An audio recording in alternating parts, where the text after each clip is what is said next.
هم في مقر المجلس الذي تم بموجب انتدابهم لتمثيل الإقليم، ويقدمون تقارير المجلس حول مهامهم الانتدابية، ويتعين عليهم تقديم تقرير واحد على الأقل كل سنة.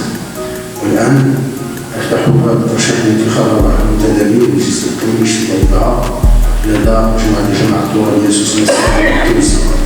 نعم السيد الرئيس. شكرا السيد الرئيس. السيد الكاتب، الشق المتعلق بالاتفاقيات والشراكات وفيها واحد الالتزام المالي، ربما اللجنة المالية ولجنة التنمية القروية، ولكن السيد الرئيس ما يحدث في الناس واحد الازدواجية تتمارسها في هذا اللجان، أنه دابا 5 دورات ولا زالت لجنة المعارضة تم إقبالها بفعل فاعل.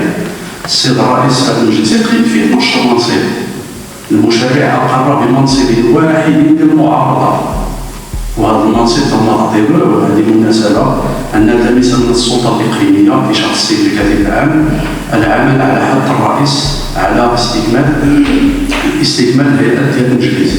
السيد الرئيس، الهيئات ديال المجلس اللي هي 3 وربما قررنا تكون 3، ولكن في الأصل إذا امتنع الأعضاء عن تشكيل هذه اللجنة ديال المعارضة يجب أن نستحضر القانون ونرجعوا اللجنة ديال المعارضة واللجنة ديال الأغلبية التي كاين في القانون التنظيمي ديال مجالس العمل.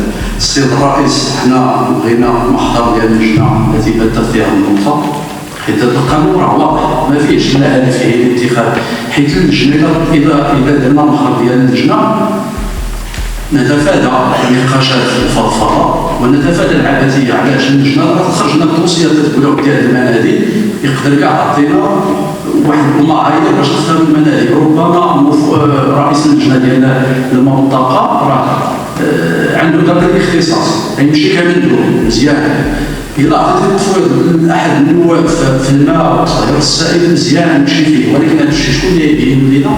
يبين لنا محضر ديال اللجنة. إذا السيد الرئيس تنطلبكم محضر هذه اللجنة المختصة قصد تجويد النقاش والعمل على انتداب المنتدبين اللي غيمثلوا الإقليم أحسن تمثيل. شكرا السيد الرئيس. إذا شكرا السيد حسن على مرحبتكم. بالنسبة للمحضر فهذه نقطة فريدة ولا تحتاج إلى عرضها على لجنة السيد حسن. المجلس اللي وضعوا فينا انتخاب، حنا ان شاء الله ندافعوا ما يخص المشاريع ديال الاقليم. والسلام عليكم. بدوري نشكر اولا السيد الكاتب العام السيد الرئيس، الساده رؤساء المصالح، الساده الاعضاء، الساده الاعلاميين، ايها الحضور الكريم. بدايه نشكر الساده الاعضاء اللي وضعنا في الانتخاب المدربين ديال الاقليم، وكنتمنى ان شاء الله نكون في حسن الظن جميع الساكنات ديال الاقليم ديال الجبهه. وشكرا. بسم الله الرحمن الرحيم.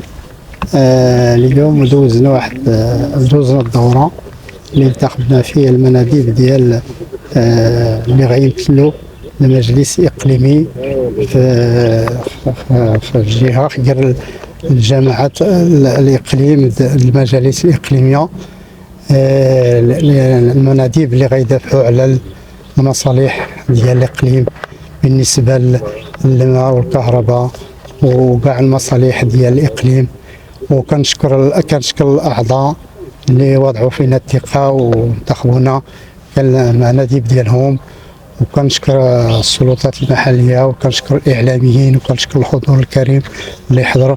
وكنتمنى الله تبارك وتعالى يوفقنا ونوفقوا في هذه المهمه اللي علاش انتخبونا الناس، ونكونوا في حسن الجميع. والسلام عليكم ورحمه الله.